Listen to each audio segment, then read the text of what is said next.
Let's now focus on the vaccination drive. Prime Minister Narendra Modi yesterday announced that the centre will be providing vaccines free of charge to all above 18 years of age from the 21st of June and will take back control of vaccination from states, reversing a policy change that was enforced just about a month ago.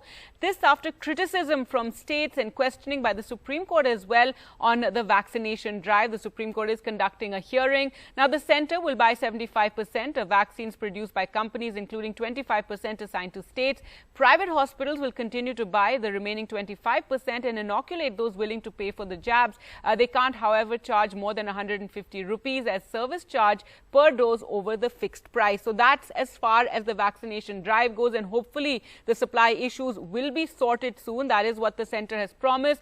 But over 5 months into the COVID vaccination program, many states are still battling various issues, infrastructural issues, hesitancy. There's a digital divide as well as far as rural India goes.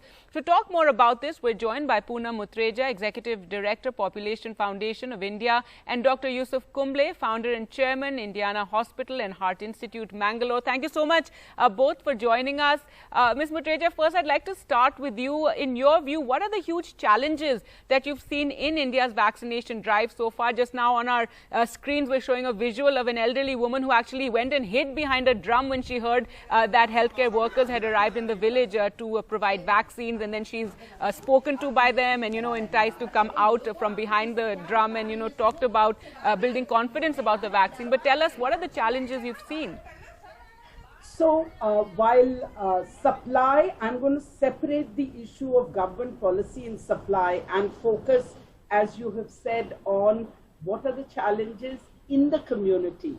First of all, there's always been vaccine hesitancy in India. But in the case of COVID vaccination, there is a fear. In fact, it's not just hesitation, is putting it mildly. There is a huge fear. There are myths, misconception around vaccination. So it's going to be a huge challenge for us to vaccinate and convince large numbers of people in India. We need a vaccination community involvement. We need to do it at a district, block and village level. There is nobody who has the in the public health system that is going to be able to convince the community other than frontline health workers, panchayats, and we have to make the frontline workers understand. So we have to communicate. We need a big communication strategy that works at the local level.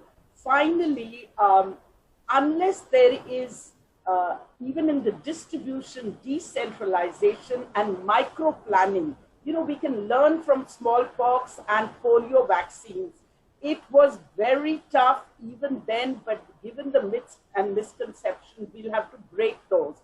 Then the whole issue of doing it through this COVID, given the digital divide, which you also mentioned, there is no way people are in the villages and small towns and even in larger cities who do not have access to smartphones. And even if they have access to smartphones, they're not going to be able to use it. So what we are hearing, these anecdotal incidents, is much bigger when you see it at the village level, and it cuts across India. We are getting field reports that there are different myths and misconceptions. Some places they say poison is being filled in these. Some people believe there is no COVID in their village, or they don't have COVID, so why should they take a vaccination? And finally, when people go to far off distance places, very few will, given the vaccine hesitancy and aversion. When they go and they find vaccines aren't available, the word spreads. The poor cannot afford the luxury of hiring vehicles and going for vaccination. So another challenge is to have vaccination close to the people. There are 140,000 sub-centers in India. We need to use those. We need to have mobile vans going across. And thirdly, we need to do this in a firefighting mode. We cannot afford the luxury of waiting for policies to be, politics to be played. And politics is another problem. Unless the government, I'm talking about all governments, recognize what the real problem is, they are not, if you don't diagnose the issue properly, you're not going to have solution. And the politicians doing blame game instead of thinking how to absolutely. Everybody needs to work together. The center, the states, as you spoke, the local governments, Anganwadi workers, we're getting reports of them being attacked when they're trying to go out and create awareness about the vaccine. Dr. Yusuf, if you could tell us about, the issues that you see ahead, relief with the Prime Minister's announcement yesterday that the center is going to take charge once again and provide the vaccines to all states for free, and it's going to be free now for the people. So now going forward, we need to concentrate on how to, vaccinate as many people in a short time, given that now the cases are coming down. We lost the chance between the first and second wave. Hopefully, we won't lose the chance now, isn't it?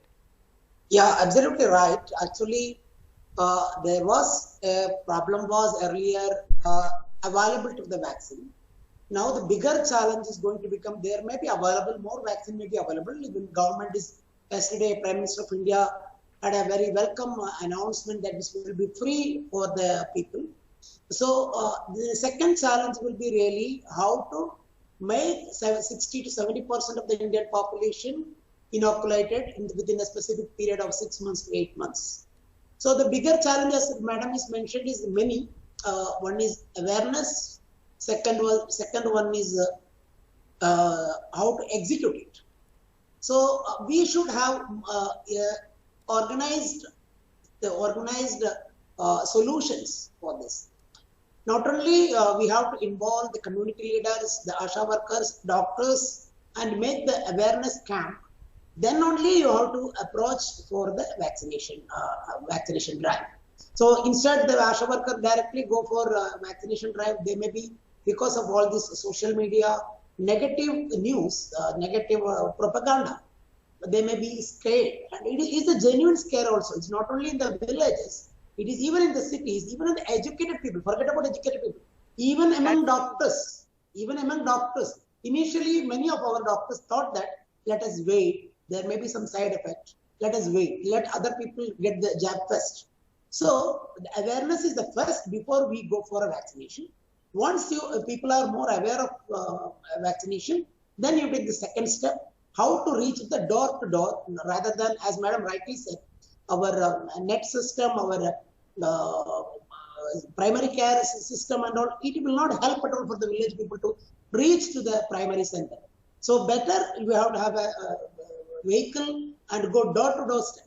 Third, most importantly, what we can think of, some incentives giving to the vaccine receivers, like in the form of they can move wherever they want without any RT-PCR, or they can get some other form of incentive. And not only for the vaccine receivers, also those who are driving the drive, that also we can. And lastly, we should have some sort of a positive propaganda about the vaccine by all the film stars, as well as the sports stars, as well as politicians, as all the important figures in the India. And lastly, I also want to mention that, see, we are always making a negative propaganda.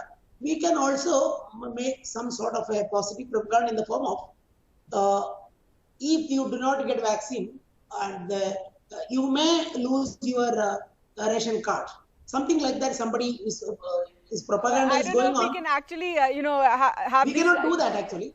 Have something as drastic as that. There were, certain reports from Madhya Pradesh, from elsewhere, that people were being told you can't open your shops if you're not vaccinated.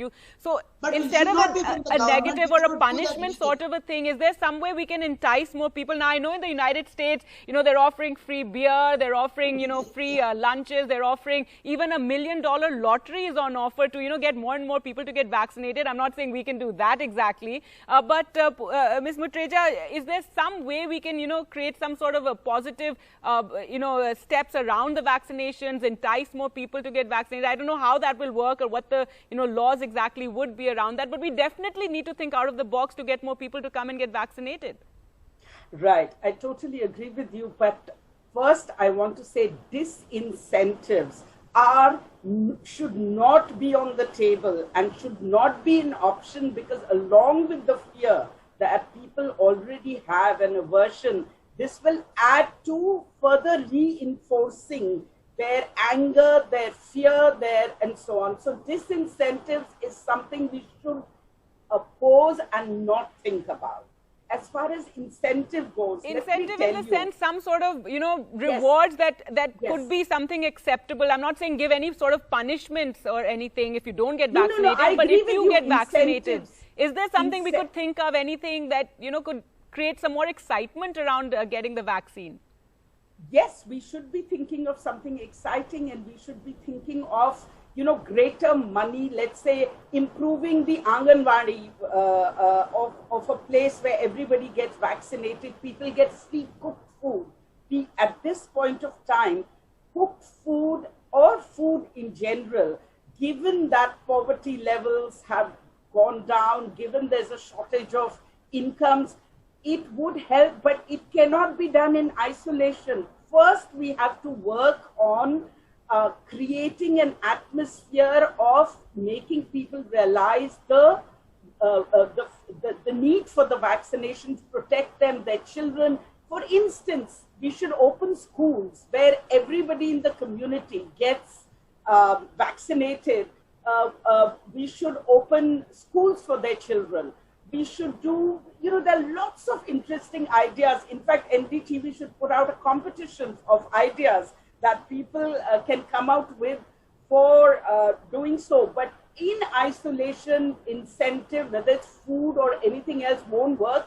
An activist, a public health expert, went to a Bhil tribal area near Chittorgarh just this week and gave dry rations, and he made the mistake of, as he put it, raising the vaccine issue and getting vaccination done. Do you know that the Bhil, very poor communities, were starving right now? It's offered to return the food, the dry rations, if he talked about, and he's a doctor himself. Right. The point here I'm making is, let's take this vaccine aversion very seriously. No, absolutely.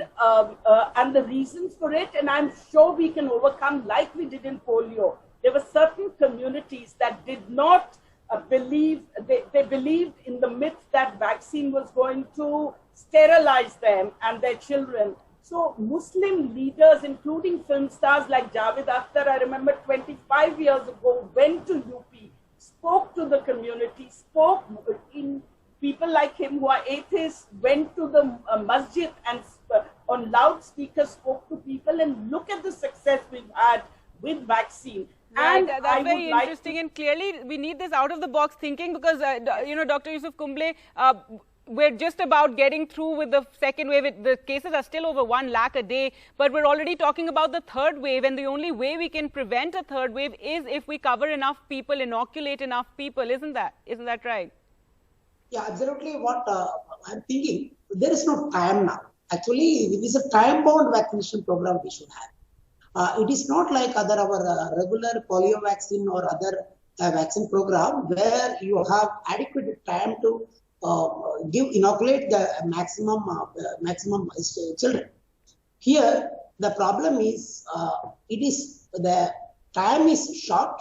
That's and right. We have to do out-of-box ideas to inoculate the maximum people in the shortest period. Well, so our infrastructure is poor. We know that our infrastructure is poor. But can we make our infrastructure within 6 months? Is it possible? No. So definitely incentives is one of the ideas, and whatever possible infrastructure we have to improve, that should be improved within short period. No, absolutely. And now that the Prime Minister's announcement yesterday, the centre taking over the vaccination drive, ensuring that they will supply the vaccines to the states. Hopefully, we can put all the politics aside, Poonam Mutreja, as you said, and really just concentrate on inoculating as many people in shorter time. Because let's face it, if we don't do that, the virus is still circulating in our population. It's reached various parts of rural India, and it's going to come back in a big way if we don't do this in time. Thank you so much, Dr. Yusuf Kumble and Poonam Mutreja, for joining us on the program. Thank you.